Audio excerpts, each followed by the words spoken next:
Hello, everyone, and welcome back to NonFungible Thursday with your host, Estefania, aka NFT Mommy. I'm so excited today because I have a very special guest, a dear friend of mine by the name of Dawson, who's launched an incredible startup and has a ton of knowledge about the Web3 ecosystem. And so I'm excited to catch up with him today. For those of you tuning in for the first time, thank you for joining. My name is Estefania, and you can learn more about what we're building here and NFT Mommy's brand, aka also the No Fun Zone, where we're educating individuals on ways they can get started in blockchain and all of that good stuff. I'm wearing my ETH New York hackathon shirt, which is pretty exciting stuff. I actually just hung out with Dawson in ETH Mexico, so I'm excited to catch up and talk about that a bit more. So I'm going to bring him on stage, and you guys can meet him as well. Hello. Hello, how are you? I'm superb. Thanks for having me today, Steph. Thanks for being here, Doss. I appreciate you taking the time. So before we get started, I would love for the world to know who you are. So tell us a little bit about yourself, who you are, and kind of what you do in the blockchain ecosystem. Sure. Yeah, so I am a developer first and foremost. I'm a builder and a hacker. I've been involved in hackathons and programmed for many years now, coming on 10 years.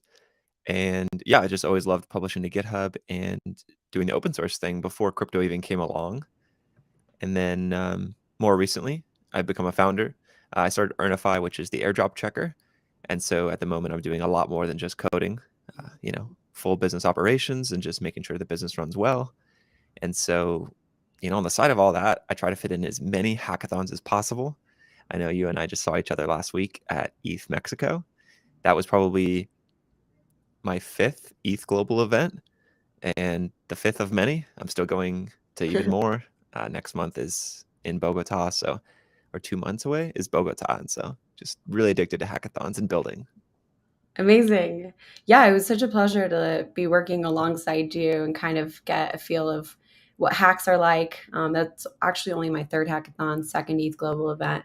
And I absolutely love them. I love the energy. I love how ambitious everyone is. And also just getting to know all the different protocols in the ecosystem is really cool because then you kind of have to figure out how do we fit these people in. And it's kind of like this like puzzle that you like put together, which I think is really neat. Um, so yeah, what did you build during ETH New York or Mexico? So at ETH Mexico this year, I built Drain. And what Drain does is it lets you send all of your tokens from one wallet to another. This is used for two different main purposes. One is if you're in the middle of getting hacked. So Mm, let's say you accidentally published your keys somewhere and all of a sudden your Bored Ape is gone. Something like that. That's emergency mode. That's awful already that you've lost that one token. mhm. But it's very likely that they haven't drained all your tokens across all of the networks yet. And so you can drain your own using Drain faster than any hacker could. Hmm. So that was the main hack there. But then you can also use it preemptively where, let's say, you've just gotten a new hardware wallet and you know that your old wallet, you didn't actually take care of the private keys that well. Maybe you stored it in Dropbox or something that is a no-no. You can start fresh, drain your wallet to your fresh new one, and you're off to the races, which it won 2 prizes at ETH Mexico because it's live and it's ready to use today. So it's gotten some decent traction on Twitter, and I don't have any analytics on it. It's just like the true hacker thing, which is if you come and use it, I hope it works well for you. But I don't even know how many people have come and used it yet. It's great. That's awesome. So does that mean like would I pay through the application like if I'm trying to drain my wallet or would I just need to have like ETH tokens in my wallet in order to make those transfers possible? Yeah, so you're actually paying directly the transaction fee for a transfer straight to the Ethereum network. There's no additional fee on top, and you're not interacting with any other smart contracts. So my hack is it's strictly a front end that helps you call transfer on a bunch of your ERC20s. So yeah, you just need ETH. You can pay for the transaction fee with Ether, and yeah, it's just like back to back to back. Unfortunately, they are separate transactions, Hmm. but that's the best that you can get, technically speaking. There's no way to batch all of your ERC20s at once. Mm. That's really neat, actually, considering how many hacks there are going on and I'm sure it won't be these won't be the last. So something like this would be incredibly helpful. Is it network agnostic, or is it predominantly only functional on the Ethereum network? It is network agnostic for EVM chains, which means that it supports Ethereum, Polygon, Arbitrum, Optimism. Um, I think that's it for now. I'm adding Evmos soon. So yeah, it's got a lot of the EVM networks that you would want already integrated. That's really neat. Now, when we were in Mexico, we had some conversations about like Tornado Cash and a little bit about the censorship going on in the blockchain ecosystem. And you originally had pitched a different idea before this one. Can you tell us a little bit more about that and your thoughts? Sure. So I'll give a quick pitch of what that was, just to summarize for folks where my head's at with censorship and where I think a lot of us should be innovating and thinking. So my original hack was going to be a local application you could run, which had all of the popular DeFi front ends. So this would be like Aave, Uniswap, Compound, these types of DeFi platforms, Tornado Cash as well. And you'd be hosting it on your computer uncensorable, which means that even if there's new blacklists that come out or there's new censorship of any kind, you own your own front end, and therefore you can't be censored, which is the goal. Like that's why we're here in the first place. If we're running, censored, like nerfed DeFi, if we're just like if we're allowing DeFi to be weakened and censored by government entities, then are we really like innovating? Are we really building anything new, or are we just using a much less efficient algorithm to send money around the world? Hmm. And so that was my original hack. There was a couple of hiccups of why I didn't take it on this time, but it's definitely still on deck. And if someone else wants to build this, I would love that because I want to use it. So, can you explain the technical aspects of that a little bit more? So, does that mean the front end is actually the one that's actually censoring the actual like whatever's happening, the interactions on chain, or how does that work? So within censorship, that's a great question because there's so many layers that things could be censored at. We've got I'll walk through like the way it kind of builds up. So the worst case scenario is network level censorship. This means the Ethereum validators, technically they're miners for the next 4 weeks or 3 weeks still, until proof of stake, then they're validators. But the folks running the actual software validating, that would be the worst case scenario if they are censoring transactions to Tornado Cash or to some other place. That means that there's no way around it.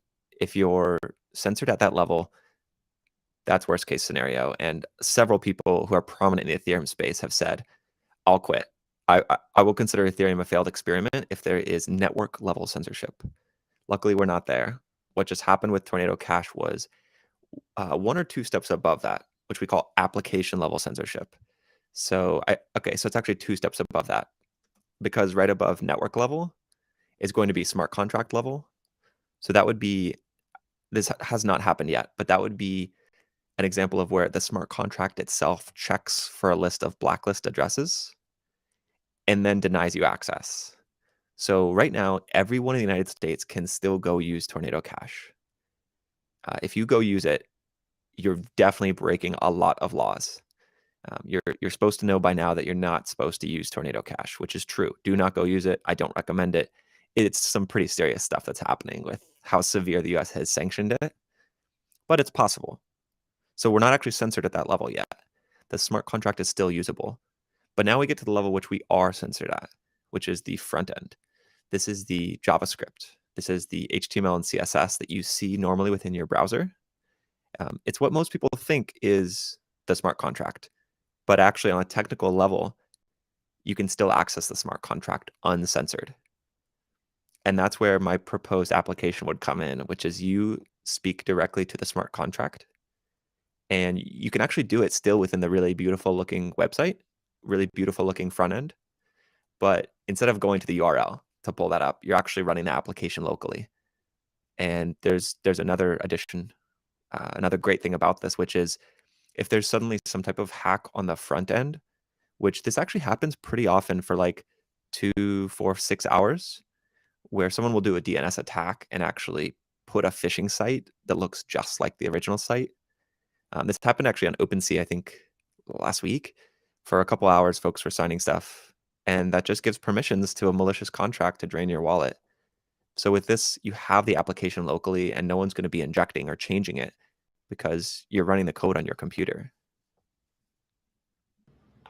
And how simple is something like that? Like, can I do that even though I'm not myself a developer? Maybe I know how to use my terminal, but if I don't, like, how simple is that?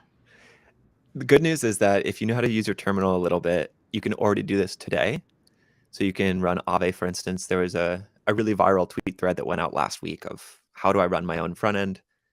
Stani retweeted it and a bunch of other folks. So if you do want to have access to this today, it is very doable, assuming you know how to work with your terminal a little bit.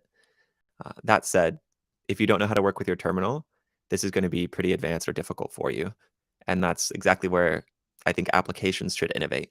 Someone should make this more reachable and doable for folks that don't love their terminal or that don't even know what we're talking about when I say using your terminal. Terminal is like that black and white thing or green and black thing that looks like everyone's just hacking and taking over the world. But it's a very common tool within the developer space. Yeah, awesome. Maybe we'll pin a tweet along with this post after this is published. And speaking of sort of this anti censorship, I know you just recently started a podcast as well to talk about things in the ecosystem. And you're pretty passionate about having real conversations with people who are innovating in the space. But sometimes with that comes like a little friction depending on how hot takey you are. um, do you want to share a little bit more about like what your vision is with your podcast? Absolutely. I'd love to tell everyone about this podcast called Dev3. So this is for developers in Web3 or for anyone who wants to be building within Web3. And so what I'm doing there is I'm trying to bring the voices to and educate folks on what's happening on the engineering side of Web3. And this is a really tricky niche because think of like the bankless folks, but then strictly code level, like software level conversations. There's a couple like things that become really difficult, which is that developers aren't always the best at communicating. And so there's actually a lot of editing that goes in, like more editing, I think, than normal to really tell the story well of what someone is working on or presenting. But then there's this other trade-off, which is like, how technical should this be? You know, if something is a 1 hour discussion of the technology itself, everyone would glaze over, even people who are technical. And so managing that storytelling is something I'm new at, getting a lot better. And yeah, I think I'm 8 or 9 episodes in, so anyone can go check that out at dev3.fm. That's amazing. Another thing that I'm curious about that you might know more about than I is the whole concept of even well, for example, the tornado cache situation. The developer who created the actual application was the one who was sort of punished, um, and how that in itself is really problematic, right? Considering like um, just like those that implication means that like if anyone uses any application currently out there maliciously, it's your fault even though you had nothing to do with it. Like are there like decentralized githubs, or are we sort of like um, just stuck using the tools that we have right now in order to make sort of open source possible the way it currently is? I'm glad you brought up GitHub. The GitHub part of this story, I don't think we've really mentioned yet, and it is a massive part of it. So maybe I'll mention real quick what happened with GitHub and then the alternatives that I know about, which is that the developers of Tornado Cache, all of them, all of the individual contributors had their GitHubs deleted. So fully deleted. This is not just the Tornado Cache repositories. This includes public and private repos. And then the entire Tornado Cache organization was deleted on GitHub, which folks are saying this is a over aggressive response from the GitHub company. So GitHub itself hosts open source software, and there were a ton of lawsuits back in the 80s and 90s and early 2000s about freedom of speech and free code. So the question back then was, is code speech? And if it is, then we need free speech. We need free code. And there was a really actually pretty funny cryptography situation that happened back then, which is that cryptography, there was a certain algorithm that was made illegal by the US government. And so publishing it online was illegal. But what you could do is you could print it on paper. And if you sent that as a book to anyone across the world, that was allowed. And so putting it online was considered exporting ammunitions and was a federal crime, but folks printed it on paper and sent it all around the world. And that is what proved the point of code is speech. And so these are things that we've already done. Like before I was even born, these were conversations. And unfortunately, we've gone back. We've gone back on that with Tornado Cash because what we see is there's a lot more good actors actually than bad actors that used Tornado Cash. The current estimates seem to be about 35% illicit or stolen funds, which is big. That is serious, and that's not acceptable. But I don't think that the solution is an absolute block. And not only an absolute block, but one of the developers is in jail right now.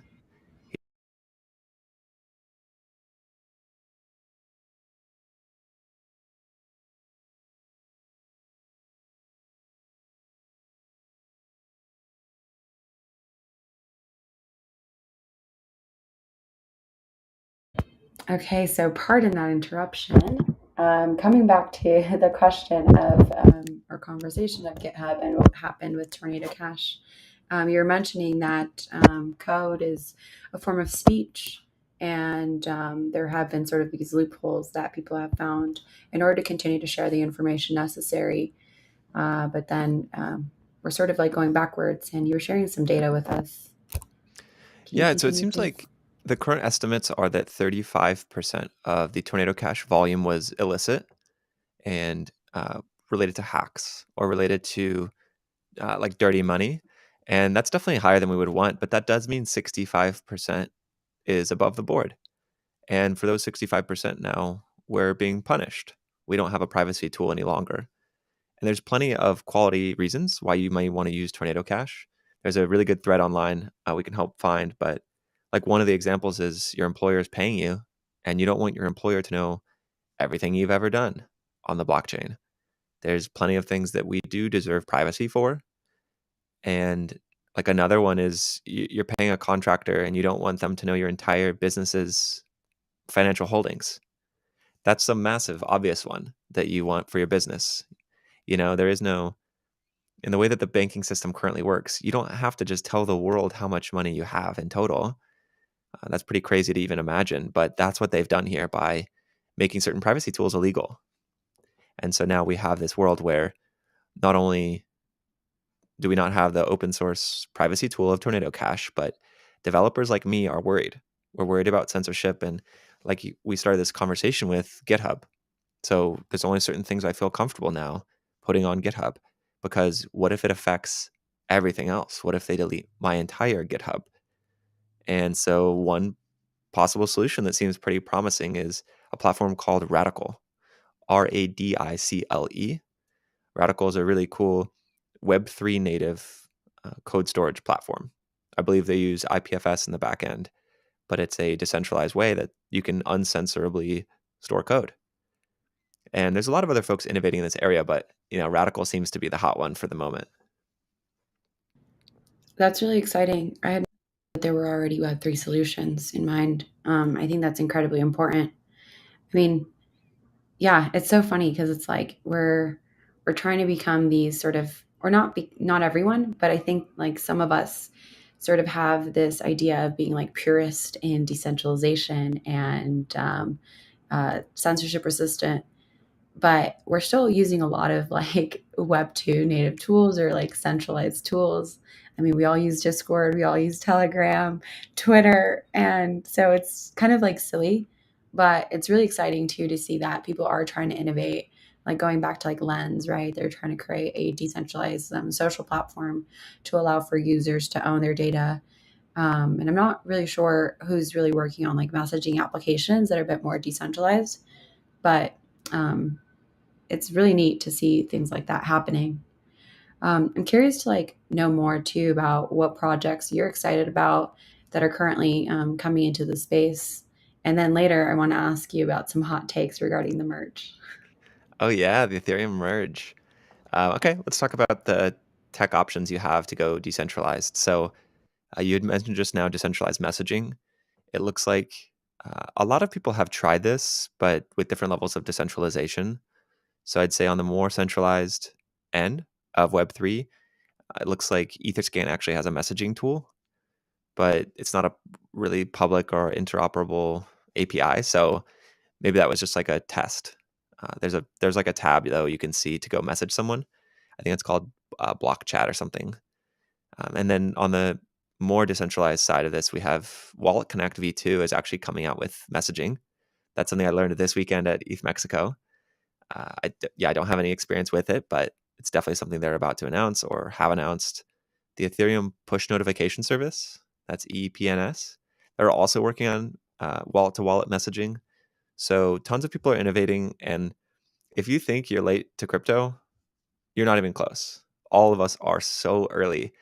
I did a thread recently asking developers specifically, like when the Tornado Cash stuff came out, I listed off the tech stack of most front end, most full stack applications, like what Earnify uses. Like what is the Web3 equivalent of each of these things? And I got zero good responses. It was like we're not even there yet. And so there's only like maybe 25% of the technology stack that you can currently decentralize.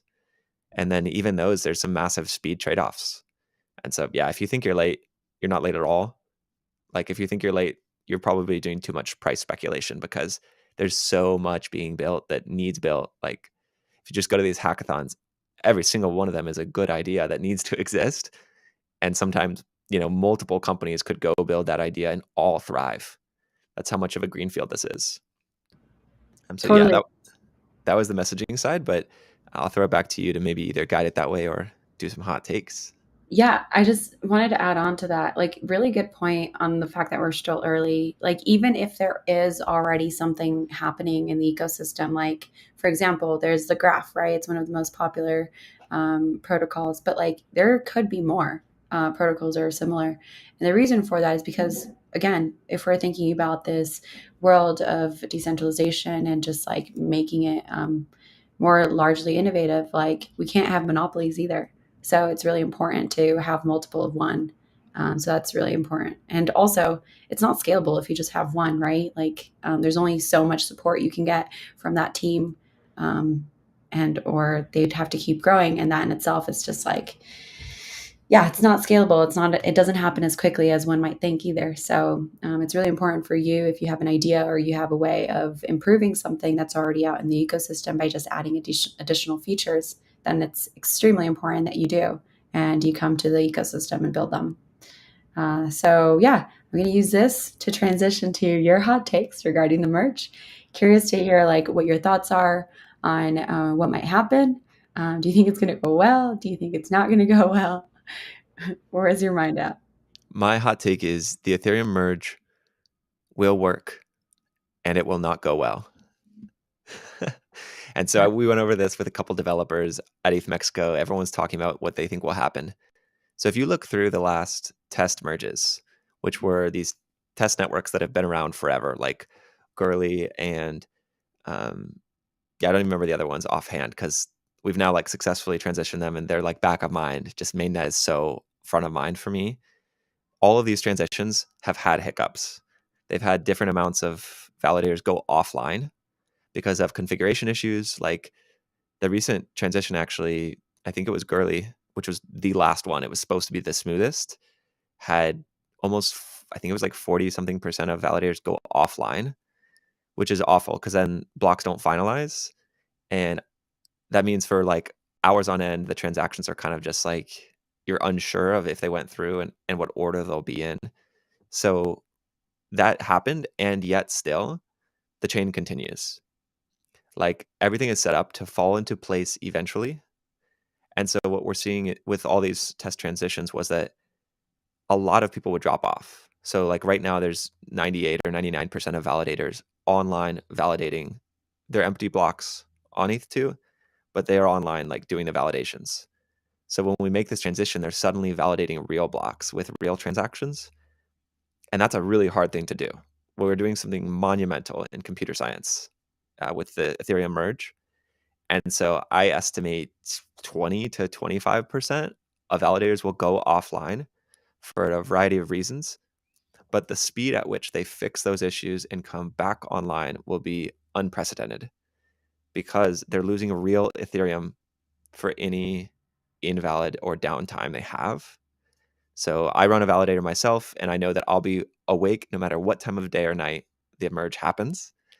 And I know there's a bunch of fun watch parties, so everyone should join a watch party, even if you don't really understand what's happening, because it's a monumental moment. It's like when the Bitcoin halving happens. Like I jump on the live streams anyways. I'm not even a Bitcoin maxi anymore, but I still love watching all of them laugh about it, talk about it, and just everyone is having a celebration. That's awesome. And I totally agree with you. I think that this is going to be exciting. Also, kind of nerve wracking. Very curious to see what happens, how people react, and how it affects just the rest of our interactions on the blockchain. That's going to be quite exciting, especially considering faster finality and hopefully lower fees overall as we transact. What are you predicting will be like the major um, aspects that really are innovated during this merge? I think the biggest thing that's going to come from this merge is we've squashed the point of view about Ethereum being bad for the environment. So even though the Ethereum network will still use some energy, it's, I believe, a 1/1000th of the current. And so it's just going to be the one that people see as the green chain. And I just think that's going to apply even more to the Ethereum Bitcoin conversation. And I'm someone who definitely believes in the flippening. I believe the value of Ether will one day, the market cap will surpass Bitcoin's. And I think this might be a massive transition to that, the start of that narrative. Interesting. That's quite the hot take.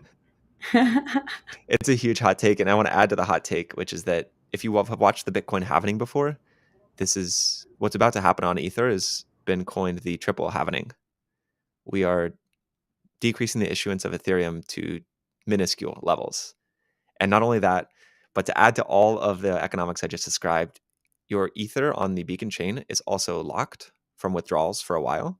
So there's no net issuance. There's no liquid issuance of ETH, which what that means is that there's not going to be the constant inflation of ETH that's currently happening to miners. So there's like 3 or 4 massive reasons of why I think that will be bullish for price. But, I'm a developer, so I'm not going to do too much price speculation. um, that's really awesome. Well, I do really appreciate you taking the time to be here. I'd love for the world to know like how they can either stay in touch with you or learn more about what you're up to. What are the best ways to reach you? The number one best way to reach me is going to be Twitter. I post all the time over there. The username is Dawson Botsford, DAWSON BOTSFORD. The CryptoPunk with the crazy handlebar mustache, which is also my goal for my own appearance. Got some handlebars here. And that's about it. I think if you find me on Twitter, you can find everything else. You can find Dev3, you can find Earnify. Dev3.fm, ERINI.fi for Earnify. So that's all my info right there. Awesome. Well, thank you, Doss, for joining us today. It was a pleasure to have you.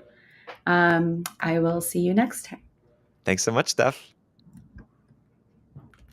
So there you have it. I feel like this was a wonderful conversation, very insightful, a lot of really interesting topics that we covered here today.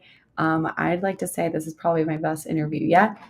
So stay in touch with Dawson. Check out what he's up to. He's all about open source, and he loves collaborating with other contributing developers. So if you have some ideas or want to run something by him, he's definitely a great person to talk to. So thank you all for tuning in. Feel free to like, subscribe, and share if you're into this. Thank you for showing up today.